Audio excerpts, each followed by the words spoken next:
கர்த்தர் நல்லவர்.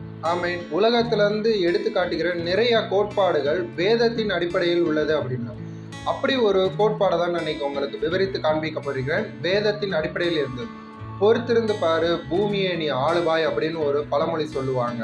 அது வேதத்திலிருந்து எடுத்து காட்டப்படுகிறது. ஆபிரகாம், ஈசாக்கு, யாக்கோபு, தாவீது இந்த மாதிரி பல தேவனுடைய பிள்ளைகளுடைய வாழ்க்கையில பொறுமையா இருந்து இந்த தேசத்தை சுதந்திரித்திருக்கிறாங்க.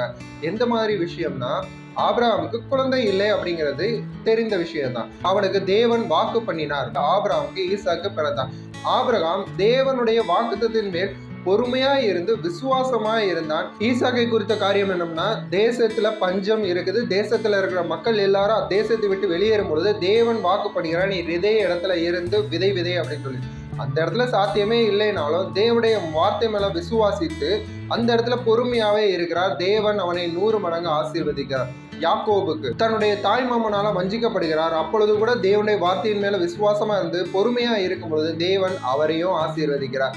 யோசேப்பு சொல்லவே வேணாம். தன்னுடைய சொந்த சகோதரர்களால குழிக்குள்ள தள்ளப்பட்டு எவ்வளவோ முறை அவமானங்களும் குற்றங்களும் சாட்டப்பட்டாலும் தேவன் அவனுக்கு வாக்கு பண்ணின அந்த வார்த்தையின் நிமித்தம் பொறுமையா இருக்கும் பொழுது தேசத்திற்கே அதிபதி அப்படிங்கிற ஸ்தானத்திற்கு உயர்த்தப்பட்டான். இன்னொன்னு தாவீது ராஜாவாக அபிஷேகம் பண்ணும் பொழுது அவன் சிறு வயதா இருந்தான். ஆனா ராஜா அப்படிங்கிற சூழ்நிலை வரும் வரைய அவன் பொறுமையா இருந்தான். அவனுடைய ஸ்தானத்துல அவன் நிலையா இருந்தான். தேவனுடைய வார்த்தை மேல விசுவாசமா இருந்தான். முடிவு தேவன் சொன்னபடியே அந்த தேசத்திற்கு அவன் ராஜாவா உயர்த்தப்பட்டான். சரிங்க, பொறுமையா இருந்தா இதெல்லாம் பெற்றுக்கொள்ளலாம்னு சொல்றீங்க, அப்படி பொறுமையா இல்லைன்னா என்ன ஆகும் அப்படின்னு கேட்டா, அதுக்கும் வேதத்துல ஒரு சம்பவம் இருக்கு. என்ன அப்படின்னா, மோசே காரியம். அதாவது அடிமைத்தனத்துல இருந்த இஸ்ரவேல் ஜனங்களை மீட்கும்படியாக தான் மோசே தெரிந்து கொள்ளப்பட்டார். ஆனா மாம்சமா ஒரு முடிவு எடுத்து எகிப்து தேசத்துல ஒரு கொலை பண்ணிடுறார். அந்த கொலை நிமித்தம் என்ன ஆகுது, அவர் அந்த தேசத்தை விட்டு ஒரு குறிப்பிட்ட வருடங்கள் விலகி ஓடி போக வேண்டியதா இருக்குது. அப்ப மீண்டுமா எகிப்தில் இருக்கிற அந்த இஸ்ரவேல் ஜனங்களுக்கு விடுதலை அப்படிங்கிறது இன்னும் கொஞ்ச நாட்கள் தள்ளி போகுது.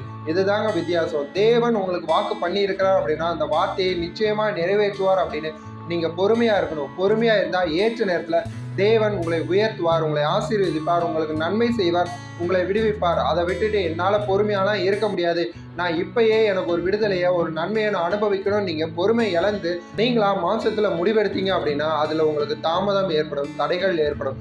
நீங்க தேவனுடைய பிள்ளைகள் தான். தேவன் எப்படினாலும் உங்களை விடுவித்து உங்களுக்கு நன்மை செய்துவார். ஆனா நீங்க பொறுமையா இல்லாததன் விளைவு என்ன, அந்த இடத்துல ஒரு கால தாமதம் ஏற்படுகிறது. அந்த தாமதத்திற்கு நீங்க இடம் கொடுக்காதீங்க. தேவனுடைய வார்த்தை மேல விசுவாசமா இருங்க.